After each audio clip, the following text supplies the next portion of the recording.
Have you ever loved someone so deeply, so completely that it felt like your heart was tearing apart, and they barely knew you existed? Or worse, they knew but simply did not feel the same. Did you know that heartbreak is not just a modern invention, a theme for today's pop songs and sad movies? For centuries, people have grappled with the agony of unrequited love, and the Middle Ages from the 5th to the 15th century was no exception. Number 9. Elaine of Astolat and Sir Lancelot.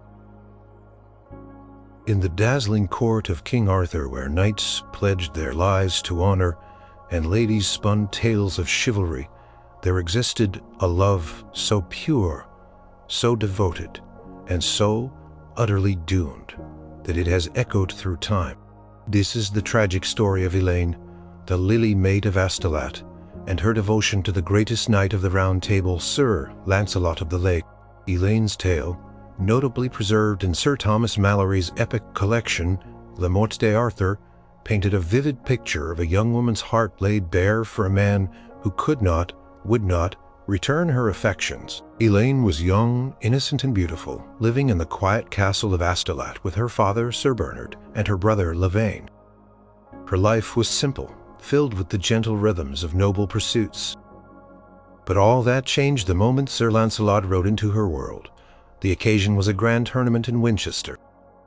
Lancelot, ever the master of disguise when he sought to avoid recognition or to fight with less restraint, decided to enter the lists anonymously. He borrowed a shield from Sir Bernard, a plain white shield different from his own famous blazoned arms. It was during this stay at Astolat that Elaine first truly saw him. Lancelot, with his legendary strength, his unparalleled skill in combat, and his noble bearing, was a figure of awe and admiration to all who met him. To Elaine he was more. He was a vision of perfection, a hero brought to life from the grandest romances. His presence in her home, his kind words, his very existence, ignited a flame within her heart that would burn with an intensity she could not control, and ultimately an intensity that would consume her. She served him, attended to his needs, and watched him with a silent, growing adoration. The tournament approached, and Lancelot prepared to depart. It was then perhaps emboldened by the fleeting closeness, or simply by the sheer power of her burgeoning feelings, that Elaine made a request. She asked him to wear a sleeve embroidered with pearls. As a token at the tournament, this was a common gesture of courtly love, a lady's favor given to a knight. Lancelot, ever courteous, agreed, but his agreement was born of politeness, not passion. He accepted the sleeve as a mark of respect, not as a symbol of mutual affection. He had never before worn a lady's token at a joust. For his heart, his entire being belonged to Queen Guinevere, a fact known to all the court, a fact it was both his glory and his curse. As Lancelot rode off to the tournament wearing Elaine's token, her heart swelled with a hope that was tragically misplaced. She believed, or desperately wished to believe, that this gesture meant something more, that her love was seen, perhaps even returned. The tournament at Winchester was fierce, and Lancelot fought with his usual prowess. However, in the chaos of battle he was grievously wounded, a spear thrust through his side. The wound was severe, and he had to be carried from the field, in secret, his identity still concealed. He was brought to a hermit, a former knight, for healing, and his loyal brother Sir Lavaine, who had accompanied him to the tournament, stayed by his side. It was Lavaine who, seeing Lancelot's pain and knowing of Elaine's deep affection for his friend, suggested they bring Lancelot back to Astolat, where Elaine could nurse him. Lancelot, weakened and in need of careful tending, agreed. Back at Astolat, she nursed Lancelot day and night, tending to his wound with gentle hands and a heart full of hope. Her care was unwavering, her patience endless. As the days turned into weeks, and Lancelot slowly recovered, he became aware of the depth of her affection. He saw the love in her eyes, felt it in her touch, and heard it in her quiet words of concern. It was a love that was pure, uncomplicated, and offered without expectation, except, perhaps, for the simple desire for his happiness. One day, as Lancelot grew stronger, Elaine, overwhelmed by the intensity of her feelings, finally spoke her heart. She confessed her profound love for him, humbly asking him to be her husband, or at least her beloved. She offered him everything: her innocence, her devotion, her very life. The moment was agonizing for Lancelot. He was a man of honor, and he recognized the beauty and sincerity of Elaine's love. But his heart, his entire being, was irrevocably bound to Guinevere. He could not in good conscience accept Elaine's offer, nor could he pretend to return a love he did not feel. With a heavy heart, Lancelot spoke. He thanked her for her kindness, for her unwavering care, and he praised her beauty and goodness. He told her she was a fair maiden, and that he would always be her knight, to do her any service he could. Short of marrying her, he offered her £1,000 yearly for as long as she lived, or to find her a noble husband. He tried to soften the blow, to be as gentle as possible, but his words were a dagger to her hopeful heart. He explained that he could never marry, for his heart was already given. Elaine's world crumbled. Quiet hope she had nurtured during his recovery, the dream she had dared to spin, shattered around her. She wept bitterly, the realization of her unrequited love washing over her with devastating force. She refused his generous offer of money or of another husband. All she wanted was Lancelot, and he was unattainable. The pain was too great for her young heart to bear. From that day forward, Elaine refused to eat, refused to drink, refused to find comfort. She simply withered away, her love for Lancelot consuming her more fiercely than any fever. Her father, Sir Bernard, and her brother Lavaine watched in despair as she faded, her life ebbing away with each passing day. Courtly love tradition often glorified suffering for love, but for Elaine it was a literal fatal ailment. Before she died, knowing her end was near, Elaine made one last poignant request. She asked that when she passed, her body be laid on a barge adorned with her richest clothes, with her last letter clutched in her hand, and sent down the river to Camelot. It was a final, desperate plea for her love to be recognized, for her heartbreak to be witnessed by the one who had inadvertently caused it. And so it came to pass. Elaine died of a broken heart. Her family, fulfilling her last wish, prepared the barge. They clothed her in her finest gown, placed a lily in one hand, and her letter detailing her unrequited love for Lancelot in the other. The small vessel, draped in black, drifted silently down the river, a solitary funeral procession bearing a maiden undone by love. When the barge reached Camelot, the sight caused a stir. King Arthur, Queen Guinevere, and all the knights gathered to behold the mournful spectacle. When Lancelot read the letter, his heart was struck with sorrow and regret. The letter spoke of her death for his love, a testament to her pure, unwavering devotion. It described how she had asked him to be her love, and how he had refused, leaving her no choice but to die. It absolved him of blame, but laid bare the depth of her suffering. Lancelot, seeing the lifeless face of the maiden he had cared for, heard the words of her letter, and knew the truth of her unrequited love. He openly grieved for her, acknowledging her goodness and her profound affection.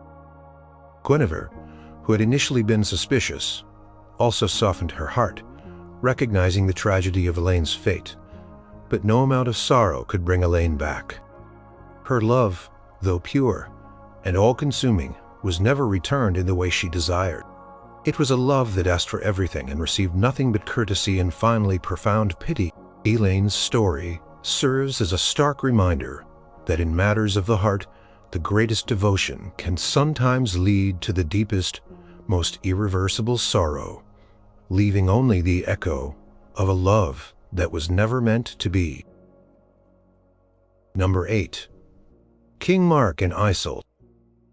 In the lore of medieval romance, few tales are as iconic and as utterly devastating as that of Tristan and Iseult. It is a story usually told from the perspective of the star-crossed lovers, bound by an enchanted potion and pursued by fate. However, woven into the fabric of this tragic narrative is another story of unrequited love A heartbreak, perhaps. The plight of King Mark of Cornwall, the betrayed husband, whose genuine affection for his queen, Iseult, was never truly returned. His love for her was real, but hers was inextricably linked to another man, making his heart a constant battleground of devotion and searing rejection.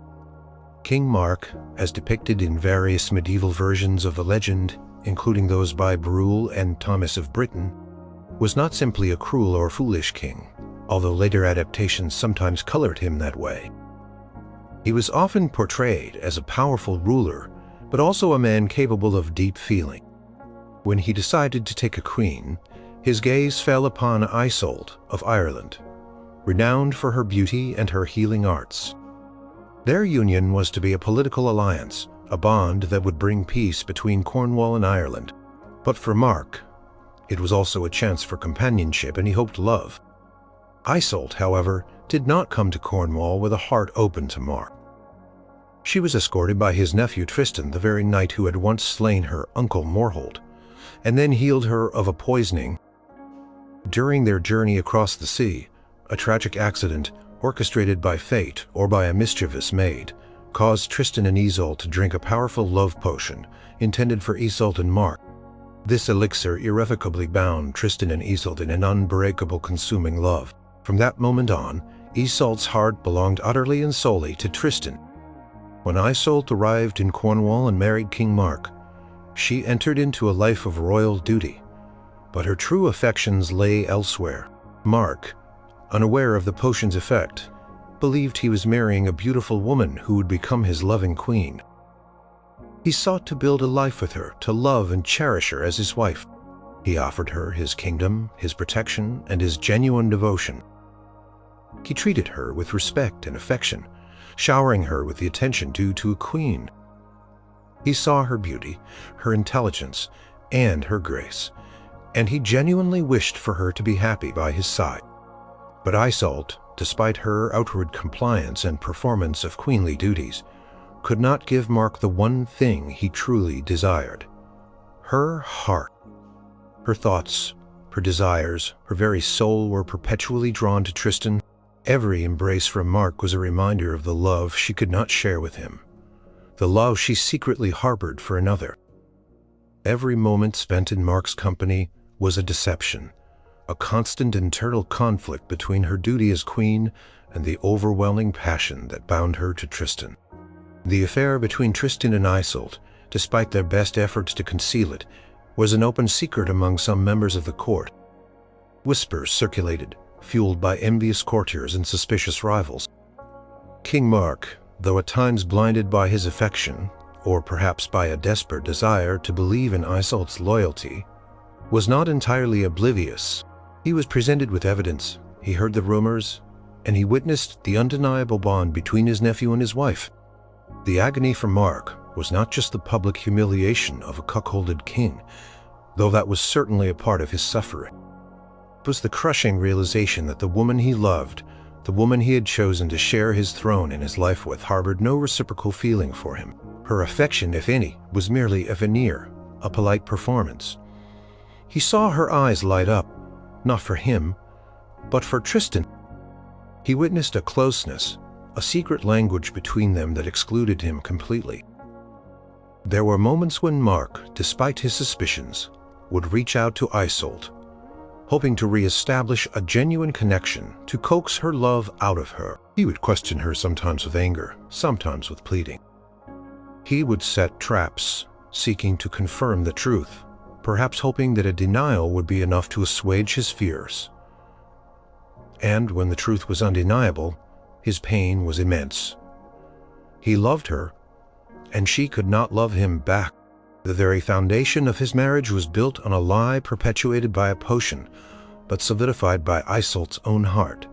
Choosing another, the legend describes Mark's repeated attempts to catch the lovers, his banishments of Tristan, and his subsequent relapses of forgiveness or doubt. This constant cycle of suspicion and reluctant acceptance highlights the depth of his unrequited love. He wanted to believe in Iseult. He wanted to believe in their marriage, even when all evidence pointed to the contrary.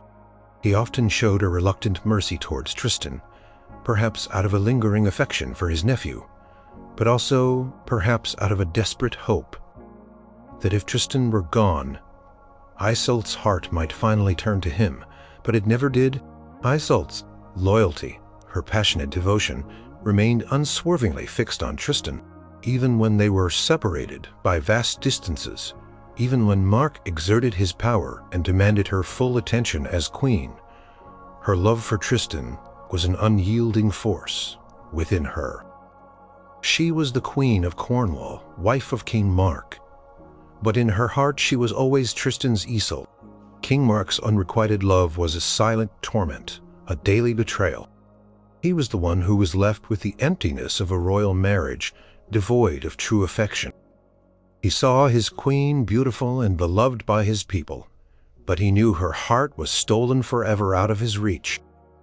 He was cursed to live with a constant reminder of his wife's deep love for another man, a love that mocked his own affections, and left him forever on the outside. A king with a crown but without a queen's true devotion. His story is a poignant testament to the fact that even those in positions of power are not immune to the crushing weight of a love that is given freely but never truly returned. His heartbreak was a quiet ache, a public humiliation, and a deeply personal sorrow that stained his reign and left him forever longing for a love that was always just beyond his grasp. Number 7. Cymon and Iphigenia. From the sun-drenched pages of Giovanni Boccaccio's Decameron, a collection of tales written in the mid-14th century, emerges a story that defies conventional notions of love, a narrative of transformation foiled by a love. This is the tale of Cymon and Iphigenia, found in the fifth day first tale, a story where crude indifference gives way to an awakening, and a brutal rejection sparks a passionate, relentless pursuit of an impossible dream. Cymon, the son of a powerful nobleman in Cyprus, was not a man admired by his peers. He was, in the words of Boccaccio, rude, awkward, and altogether unpolished, a natural fool, more akin to a brute than a refined noble. He spent his days in the fields, tending to his animals, his mind seemingly incapable of grasping the simplest concepts of human learning or social graces. His father, Passamunda, had all but given up on him, despairing of ever shaping him into a worthy heir. Cymon lived a life devoid of ambition, curiosity, or indeed any strong emotion beyond, perhaps, the rudimentary desires for food and rest. He was a man untouched by the refinements of civilization, a raw, uncarved block of humanity. Then, one fateful day, as Cymon wandered through the countryside, he stumbled upon a clearing. There, by a fountain, lay a sight that would forever alter the course of his life and awaken the very soul within him. It was a maiden, sleeping peacefully in the shade, her beauty so exquisite it seemed to glow. This was Iphigenia, a noblewoman of Rhodes, daughter of Cipsio, who had sought refuge from the summer heat.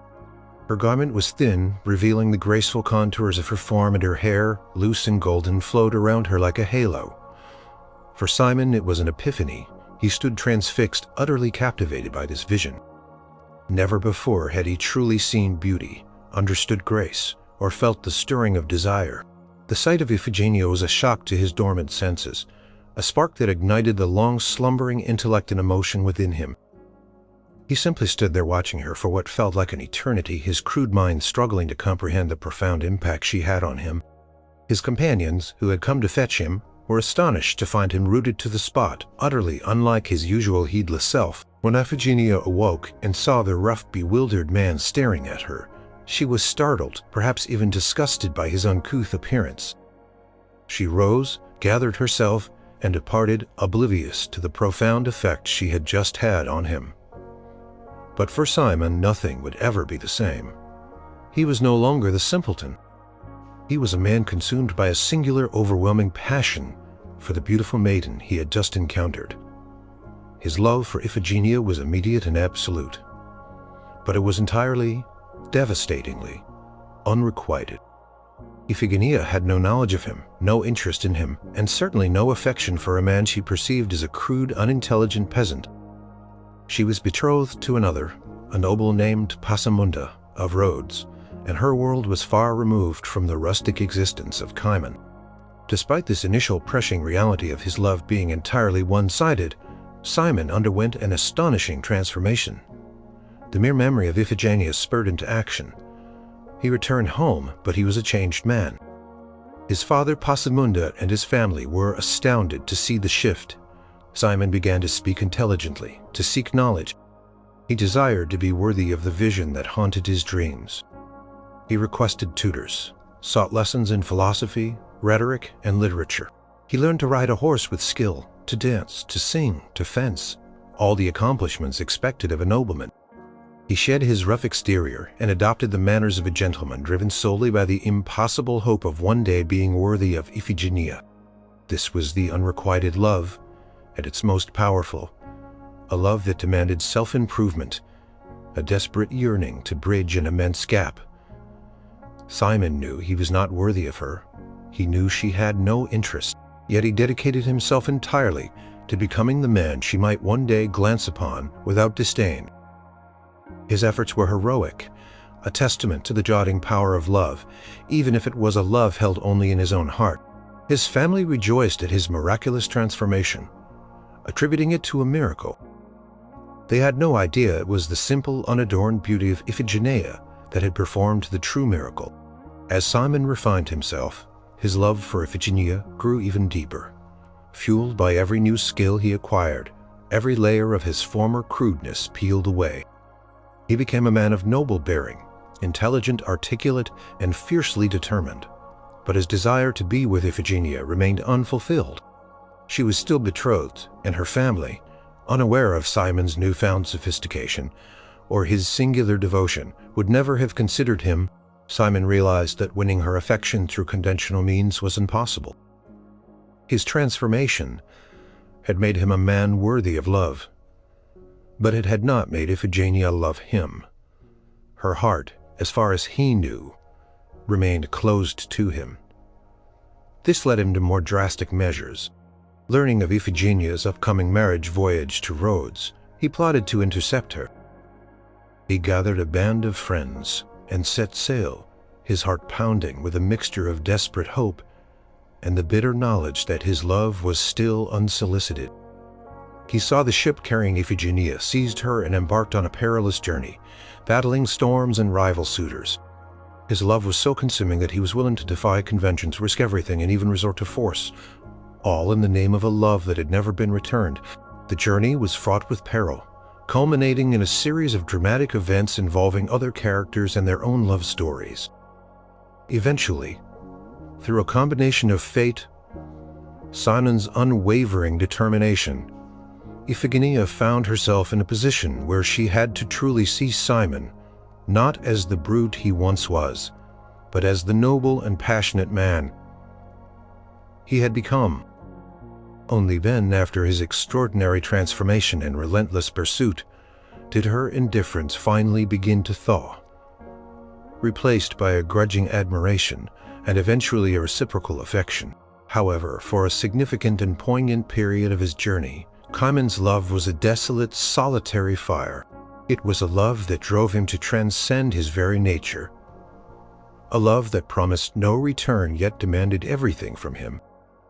His heartbreak was the knowledge that the object of his profound affection did not even register his existence, let alone his feelings.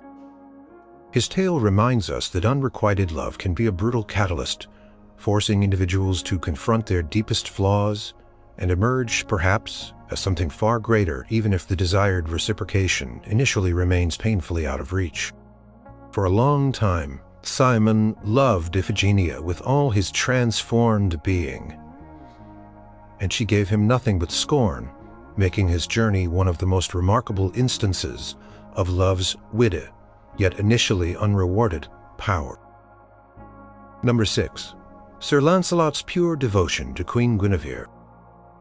In the glittering high-stakes world of Arthurian legend, where chivalry was both an ideal and a perilous reality, there lived a knight whose name was synonymous with courage, skill, and an almost superhuman devotion.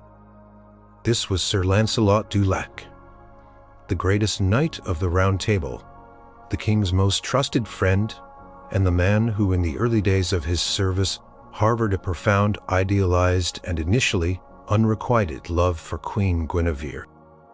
Before their infamous affair, before the kingdom began to crumble under the weight of their forbidden passion, there was a period where Lancelot's adoration for the queen was a pure, almost spiritual devotion, a yearning for an ideal that could never truly be reciprocated in the way his heart desired.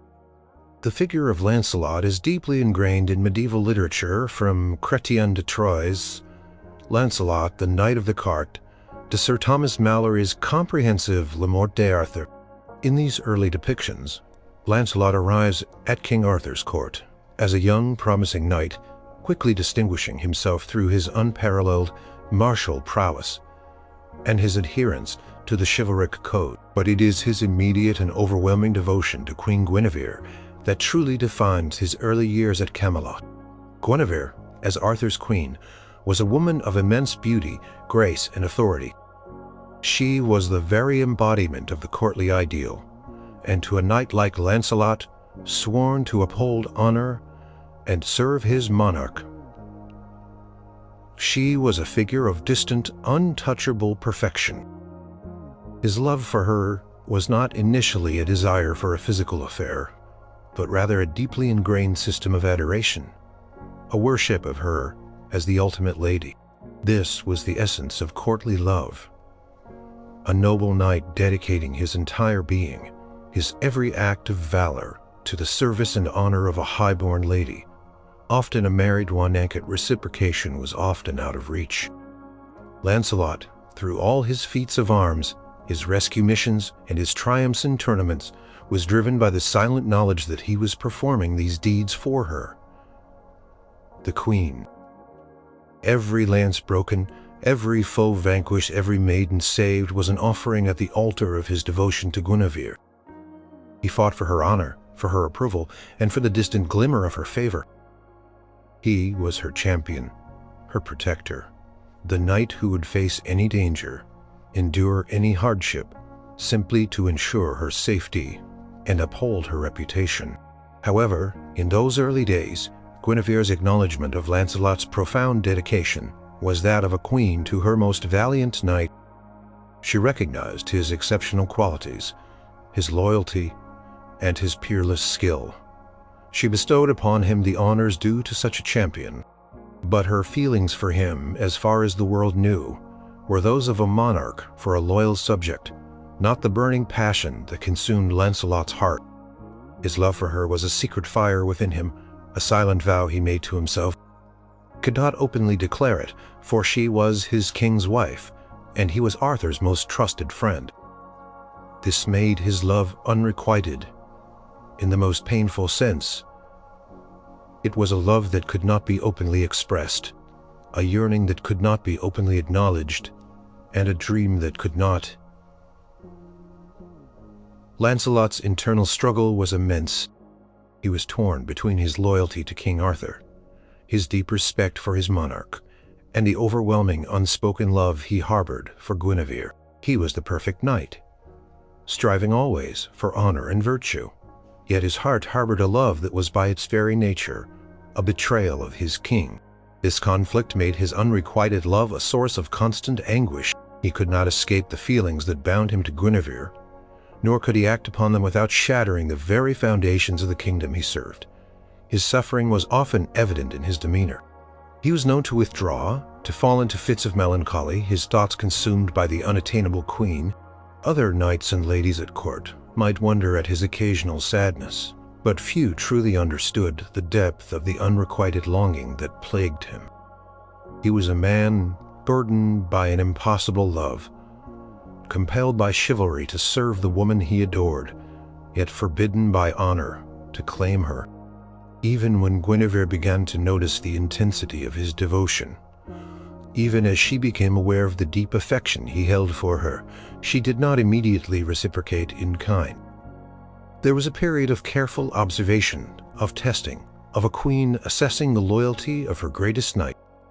Her eventual reciprocation came later, after much internal debate, after she recognized the purity and depth of his love, and perhaps after a realization that her own marriage to Arthur lacked the intense passion Lancelot offered. But it is in this initial phase of Lancelot's devotion that the unrequited nature of his love truly stands out. He was the knight who loved his queen above all else, placing her image at the very center of his being.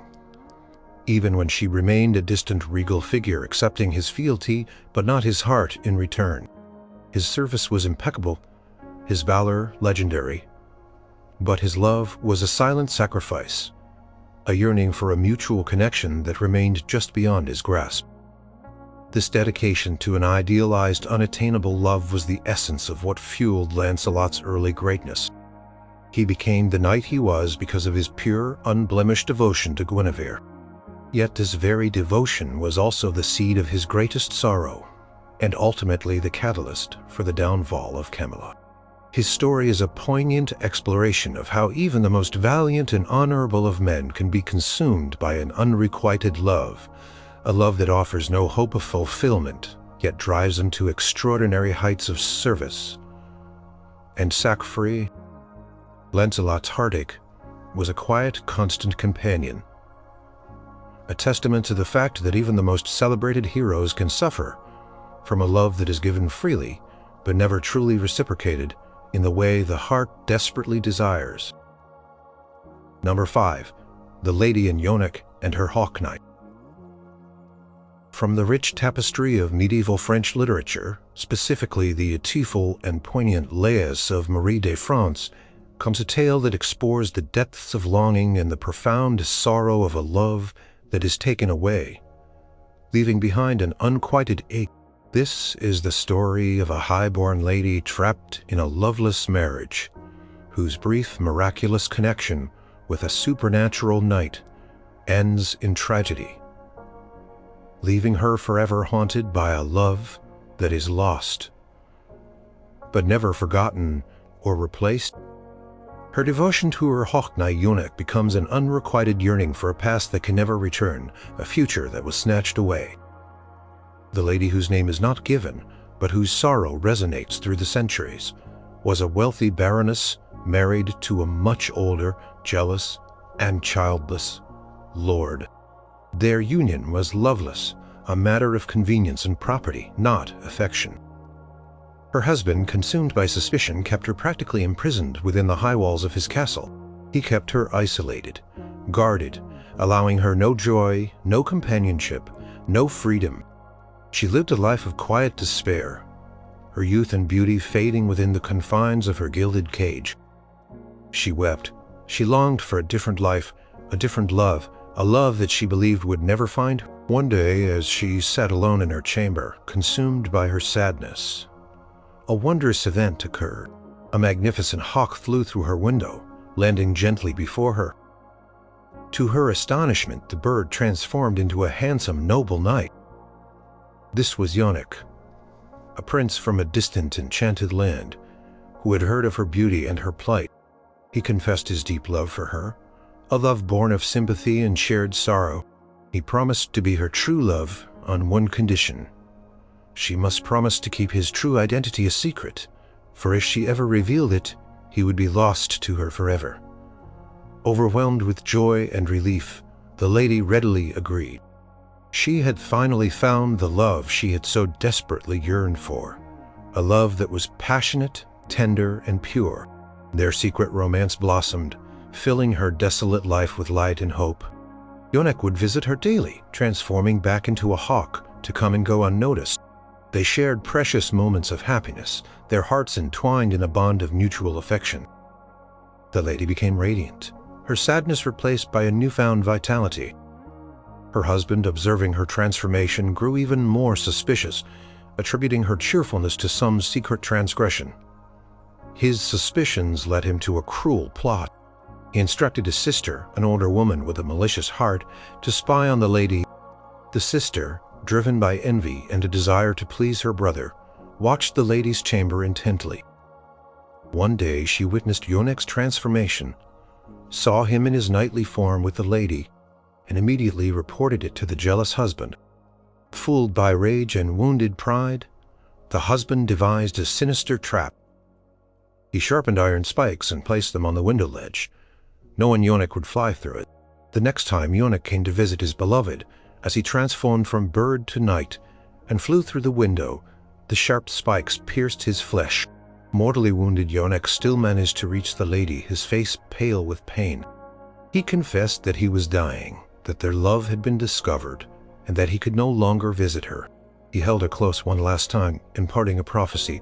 She was pregnant with his child, and one day their son, also named Eunuch, would avenge his father's death and liberate her from her sorrowful existence. With these words he flew away, returning to his own land to die. The lady's world shattered once more completely than before. The brief, brilliant flame of happiness was extinguished, replaced by a grief so profound it threatened to consume her. Her love for eunuch, which had been so richly reciprocated, now became a desperate, unrequited longing for what was lost.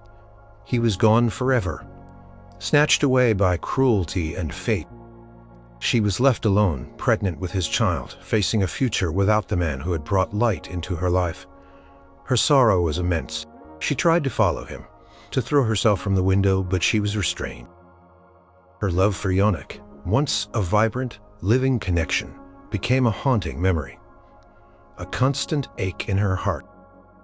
She carried his child, a precious living link to him, but the father himself was irrevocably gone. Every day was a reminder of the love that was no longer hers, a love that she still gave entirely to him, even in his absence. She gave birth to a son whom she dutifully named Eunuch, as per the prophecy. She raised him in secret, nurturing him, telling him stories of his noble, absent father, and passing on the hidden truth of his lineage. Her love for her son was strong, but it was also interwoven with the unrequited longing for her lost love, the father of her child. She longed for the presence of her hawk knight, for the tender moments they shared, for the life that had been so cruelly taken from them both. Years passed, and the son, Eunuch, grew into a strong and valiant knight, just as his father had been. He uncovered the truth of his parentage and the circumstances of his father's death. In a climactic moment, he fulfilled the prophecy, avenging his father and freeing his mother from her tyrannical husband. The lady, finally released from her long captivity and sorrow, was at last able to openly grieve for her lost love. She was free, but the love she had for her hawk knight remained an unrequited memory, a yearning for the impossible return of the happiness she had briefly known.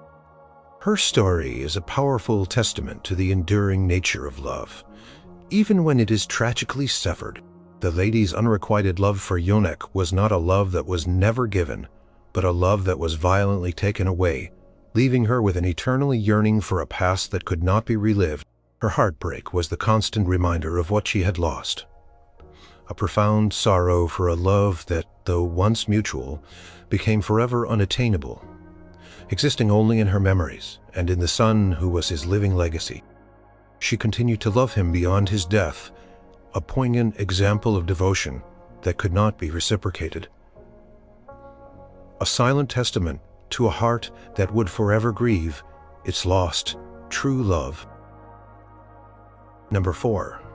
The Knight in Laustic, the Nightingale, and the Married Lady. Among the 12 exquisite lays penned by Marie de France in the 12th century, Laustic, also known as the Nightingale, of unrequited love. It tells the story of a knight whose passionate devotion to a married lady is met with a beautiful but ultimately impossible reciprocation, leaving his heart broken by the harsh realities of their societal constraints. His love for her is pure, constant, and deeply felt, but her circumstances mean she can never truly be his, leaving him with an unfulfilled longing that echoes through the ages. The setting is a noble, wealthy region in Brittany, where two powerful lords lived side by side. One was an old, respected baron, married to a lady renowned for her beauty and charm. The other was a knight celebrated for his valor and courtesy. Despite living in separate castles, their estates were close enough that their windows faced each other across a shared garden. This proximity, coupled with their individual virtues, set the stage for an unspoken yet profound connection. "The knight whose name is not given," observed the lady from afar. He saw her grace, her beauty, and perhaps the quiet sorrow of her marriage to an older, jealous man. He was drawn to her, and soon a deep, abiding love took root in his heart. This was not a frivolous infatuation, but a sincere, courtly devotion, typical of the era's romantic ideals. He longed for her, admired her, and dedicated his thoughts and actions to her. Though he could not speak of his feelings openly, the lady in turn recognized the knight's admiration. She, too, felt a connection to him, a yearning for the kind of vibrant, passionate companionship her own marriage lacked. She knew of his noble character and the depth of his unspoken affection. While she could not fully reciprocate his love in the way he desired due to her marital vows and the strict societal rules of the time, she certainly held him in high regard and cherished his devotion. She would stand at her window for long periods, looking out towards his castle, a silent acknowledgement of their mutual, though unexpressed, understanding. Their connection was limited to these silent exchanges, these longing gazes across the garden, yet these moments became precious. When questioned by her husband about why she spent so much time by the window, the lady would invent an excuse. She would claim she loved listening to the nightingale whose sweet song filled the garden. This small, innocent deception became a symbol of their secret communication, a quiet rebellion against the confines of her life. The nightingale became their messenger, their confidant, the only witness to their unspoken love. The knight's love for the lady grew stronger with each passing day, each silent glance, each shared moment of longing. His heart was completely hers, offered with a purity that sought only her happiness, even if it meant his own perpetual yearning. He knew the limitations, the impossibility of their union, yet his love persisted undiminished. He loved her fiercely, but her hands were tied, her fate bound to another. However, their secret was not impenetrable. The lady's husband, suspicious and ever jealous, began to doubt her excuses. He found her frequent trips to the window unsettling, her fascination with the nightingale's song too convenient. He decided to act. One night, determined to unmask her deception, he laid a cruel trap. He had his servants catch the nightingale. Then, with a chilling brutality that highlights the suffocating nature of their society, he brought the bird to his wife. Before her horrified eyes, he cruelly twisted the nightingale's neck, killing it. Then he threw the lifeless bird onto her lap, declaring, "Lady, you will sleep soundly now, for the nightingale will no longer disturb you." The act was symbolic, a brutal assertion of his control, a violent smashing of the only small piece of freedom and connection she had found. It was a declaration that her emotional life, her very thoughts, belonged to him. The lady was devastated, not only for the innocent bird, but for what its death represented. It was the crushing end of her secret solace, the brutal severing of her silent connection with the knight. Her heart broke, not just for herself, but for the knight, knowing how this act would wound him too. She picked up the small, lifeless body of the bird, wrapped it in a piece of silk, and had a message sent to the knight. The message told him of the nightingale's demise, and what it truly meant. Their secret link was broken, their silent understanding betrayed, and their connection severed by the husband's cruelty. The knight received the sad news, and his heart was shattered. His unrequited love, which had sustained him with distant glances and silent hopes, was now rendered utterly impossible. The nightingale, the symbol of his cherished, impossible love, was dead. In his immense grief, the knight had the nightingale's body embalmed and placed within a small casket, adorned with gold and precious stones. He carried this casket with him, always a constant mournful reminder of the lady he loved, the love he could not have, and the tragic end of their silent connection. Became a tangible symbol of his heartbreak, a testament to a love that was pure and powerful, yet utterly unfulfilled. The lady remained in her loveless marriage, trapped and despairing. The knight lived with the symbol of his unrequited love, carrying his sorrow with him wherever he went. Their story serves as a poignant reminder that love, even when cherished and acknowledged in spirit, can remain tragically unrequited when faced with insurmountable barriers like oppressive marriages and societal expectation. The knight's love for the lady was given completely, but her ability to truly reciprocate was tragically limited, leaving him with a lifetime of profound sorrow, forever mourning the beautiful psalm that was silenced and the love that was never truly allowed to bloom. Number 3. Troilus and Criseyde. From the pen of the revered English poet Geoffrey Chaucer, around the late 14th century emerges a tale of love, war, and devastating heartbreak that remains one of the most poignant explorations of unrequited devotion. This is the story of Troilus and Criseyde, an epic poem that unfolds during the Trojan War, painting a vivid portrait of Troilus's and the crushing sorrow that descends when her heart, under duress and temptation, turns away from him, leaving his profound affection tragically unreturned. Troilus, a prince of Troy and a valiant warrior, was initially a scorner of love, mocking those who succumbed to its power. Then, one day in the temple, during the feast of Palladion, his eyes fell upon Criseyde.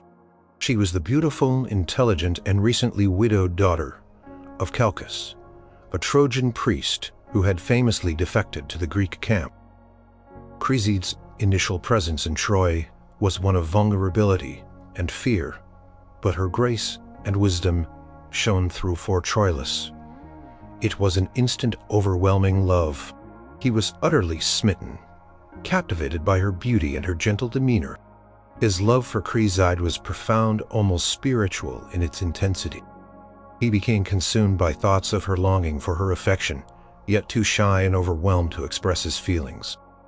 He suffered the pangs of unrequited love in its purest form: silent adoration, sleepless nights, and a deep melancholy born of longing. He sought the help of his clever friend Pandarus, who also happened to be Criseyde's uncle. Pandarus, observing Troilus's agony, took it upon himself to act as a go-between, a matchmaker, determined to bring the two together. Through Pandarus's cunning and persistent efforts, and after much subtle persuasion and careful maneuvering, Criseyde, slowly, cautiously, began to acknowledge Troilus's devotion. Her initial reluctance stemmed from a desire to maintain her independence and her fears about public scandal and war-torn Troy. But Troilus's unwavering sincerity, his deep respect, and the sheer force of his love, as conveyed by Pandarus, gradually wore down her defenses. She eventually came to reciprocate his love, and they began a secret, passionate affair, filled with tenderness and devotion. Their love blossomed, bringing joy and solace to both of them amidst the brutal realities of the siege. Troilus, however, loved Criseyde with an intensity that bordered on worship. His entire being was centered on her. He trusted her implicitly, adored her completely, and believed their love was eternal and unbreakable. He saw her as the embodiment of all virtue and beauty, his reason for living. His happiness was entirely dependent on her presence, and her reciprocated affection. Poured his whole soul into their relationship, giving everything without reservation. But fate and the cruel demands of war intervened. In a prisoner exchange, it was decreed that Criseyde would be sent to the Greek camp to be reunited with her father, Calchas. The news was a devastating blow to both lovers. Troilus was distraught, unable to comprehend a life without her. Criseyde, though deeply saddened, promised to return to find a way back to him. She made solemn vows, swore her fidelity, and promised to keep their love alive across the battle lines. As Criseyde arrived in the Greek camp, she found herself in an alien world, surrounded by unfamiliar faces, including the bold and matic Greek warrior, Diomedes. Diomedes, a man of action and persuasion, quickly recognized Criseyde's beauty and her vulnerable position. He began to woo her relentlessly, using every charm at his disposal. He played on her fears, subtly casting doubt on the likelihood of her return to Troy, and subtly eroding her loyalty to Troilus. Back in Troy, Troilus languished in despair. He counted the days, clinging to Criseyde's promise. He sent her letters pouring out his heart, expressing his unwavering love and his desperate longing for her return. He watched the city gates, hoping to see her familiar form. His love for her never wavered, never diminished. It remained absolute, a beacon of hope in his darkening world. He trusted her completely, believing that her vows were as strong as his own heart. Criseyde, facing constant pressure, and perhaps swayed by Diomedes's persistent attentions and the harsh realities of her new environment, gradually began to change. Her letters to Troilus became less frequent, her promises more vague. The long-distance loyalty that Troilus maintained with such fierce devotion was for Criseyde increasingly difficult to uphold. Her affection, once so fervent, began to wane, swayed by the immediate presence of Diomedes and the practicalities of her situation. The ultimate betrayal came when Criseyde chose Diomedes. She gave him a brooch, a token that Troilus had given her as a symbol of their love. When Troilus later saw this very brooch on Diomedes's armor on the battlefield, the sight was a mortal blow. It was undeniable proof of her betrayal, a stark, agonizing realization that her love, which he had cherished above all else, was no longer his. His hope shattered. His world collapsed.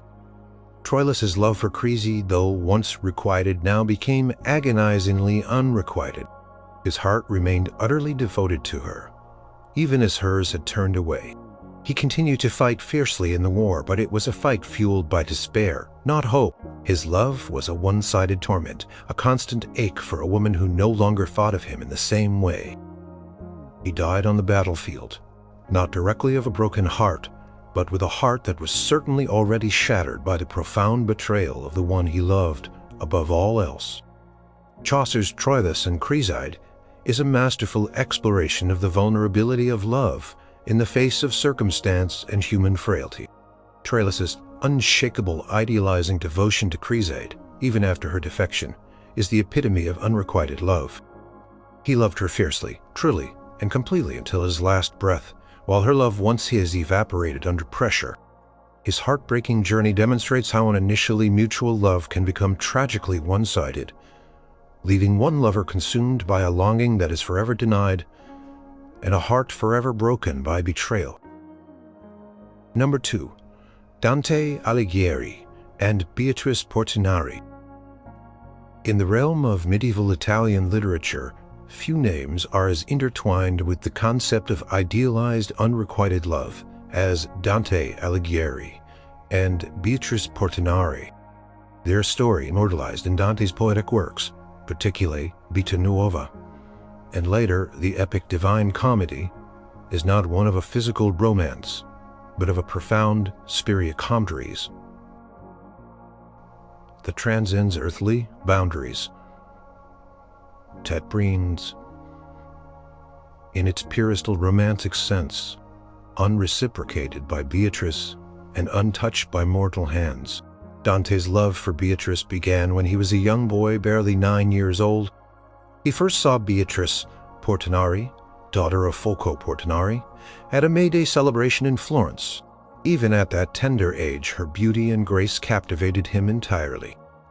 He described this first encounter in Vita Nuova, meaning new life, recounting how, at that very instant, the true spirit of love which dwells in the most secret chamber of the heart began to tremble so powerfully that it violently agitated all my spirits. This first sighting instilled in him a devotion that would define his life and his literary legacy. His love for Beatrice was not based on intimate interaction, for they rarely spoke. They lived in different spheres of Florentine society, and Beatrice was in time married to another man, Simone de Bardi.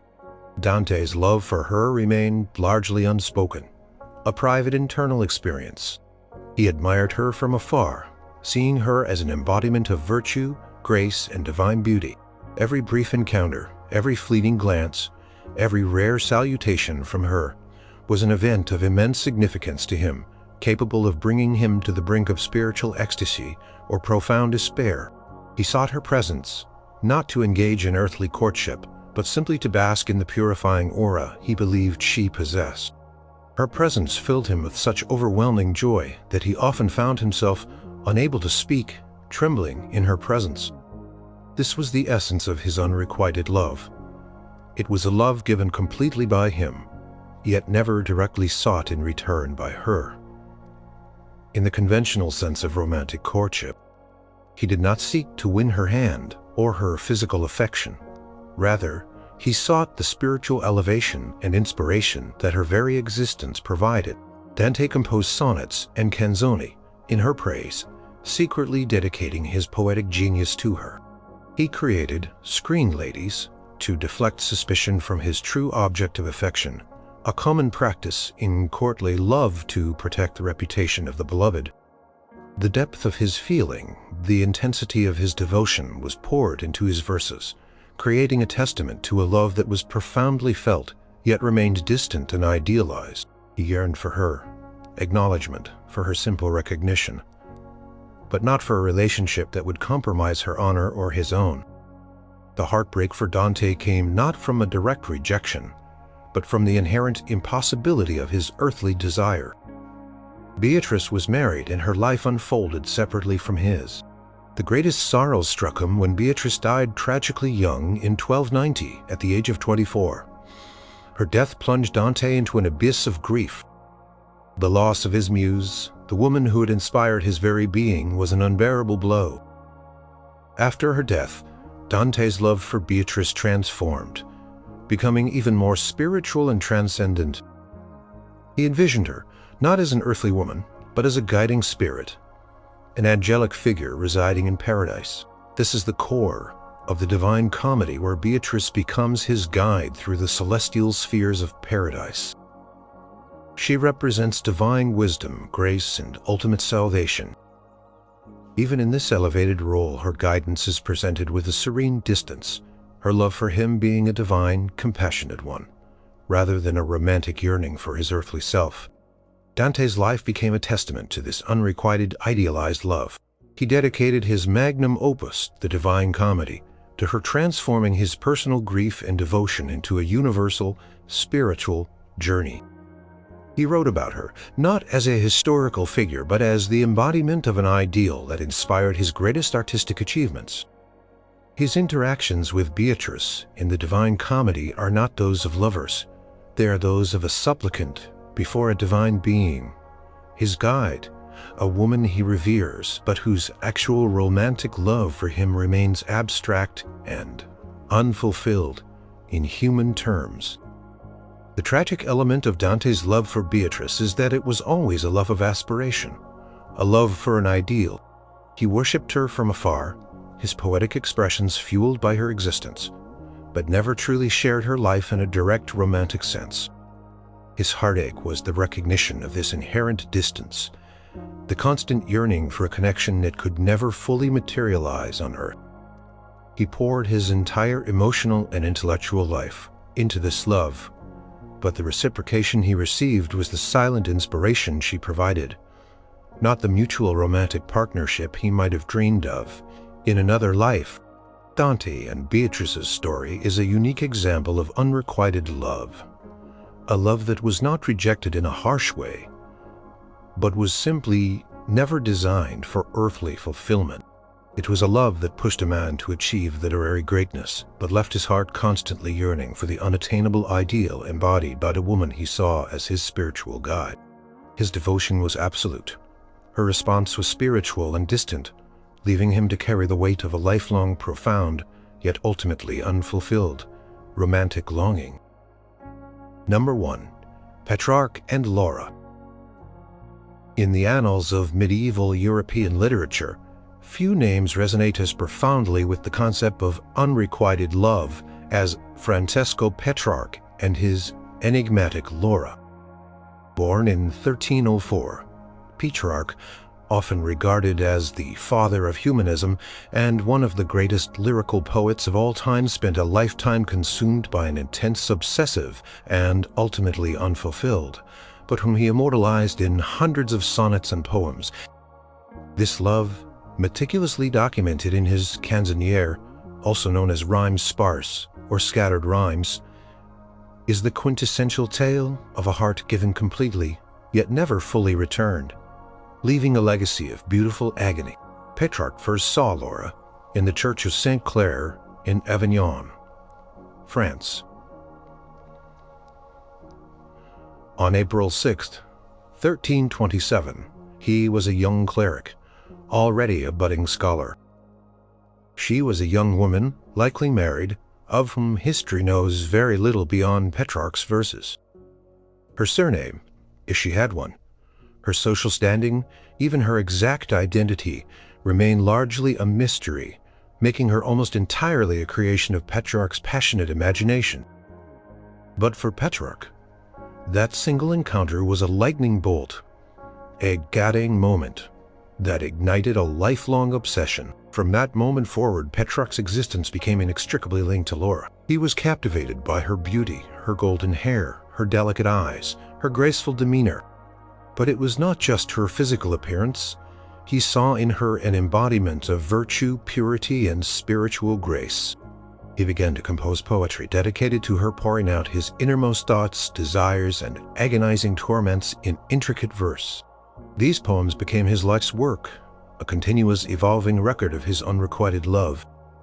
His love for Laura was profound, but also agonizingly one-sided. Laura, if she truly existed as a distinct individual and not solely as a poetic ideal, remained largely aloof, or at best offered polite, distant acknowledgments. She was a married woman, and the societal conventions of the 14th century meant that a direct, reciprocated, romantic relationship was simply impossible. Petrarch knew this, yet his heart refused to obey. He was consumed by her image, by the memory of her fleeting glances, by the imagined possibilities of a love that could never be. In his canzoniere, Petrarch details the excruciating nature of his unrequited love. He celebrates Laura's beauty, praises her virtues, and expresses his boundless adoration. But he also chronicles his inner turmoil, the sleepless nights, the constant yearning, the jealousy of her husband, the despair of knowing she would never be his. He vacillated between moments of poetic ecstasy, believing that her image brought him closer to the divine, and profound, self-pitying misery, cursing his fate and the love that brought him so much suffering. He sought her presence, often positioning himself where he might catch a glimpse of her. He would wander through the landscapes around Avignon, particularly the valley of Vaucluse, where he lived, finding solace and inspiration in nature, but always returning to the solitary contemplation of his unattainable muse. His desire was not merely physical. It was a profound yearning for a spiritual connection, a union of souls that he believed only Laura could provide. Yet she remained just out of reach, a constant source of inspiration and despair. Laura's responses, as interpreted from Petrarch's poems, were gentle but firm. She seemed to acknowledge his poetic genius, and perhaps his devotion, but she never offered the reciprocation he desperately craved. She maintained her virtue, her distance, and her fidelity to her marital vows. This consistent unresponsiveness was the source of Petrarch's perpetual anguish. He was giving his entire heart, his creative genius, his very life to this love, and receiving only the polite acknowledgement, the fleeting glance, never the full, passionate return he yearned for. The heartbreak for Petrarch deepened even further, when on the same day, April 6th, but in the year 1348, exactly 21 years after their first meeting, Laura died during the Black Death epidemic. Her death plunged Petrarch into an abyss of grief. He wrote about his profound sorrow, his sense of irreparable loss. Yet, even in death, Laura continued to be his muse. His poems in the second part of the canzoniere are dedicated to her memory, exploring his grief, his longing for union in the afterlife, and the enduring power of her image. In his mind, Petrarch continued to love Laura beyond her earthly existence. His unrequited love transformed from a yearning for physical or romantic reciprocation into a spiritual devotion to her memory. She became an even more ethereal, idealized figure, a guide to a higher realm. But the sting of her unrequited love remained. He had loved her with an intensity that few could comprehend, dedicating his entire life's work to her, yet that love was never fulfilled in the way he craved during her lifetime. Petrarch's story is a timeless testament to the enduring power of unrequited love. It shows how one person can be completely consumed by affection for another, even when that affection is never fully returned. His hundreds of poems are a raw, emotional exploration of the pain, the hope, the obsession, and the ultimate sorrow of loving someone who remains forever out of reach. Laura was his inspiration, his torment, and the central focus of his life.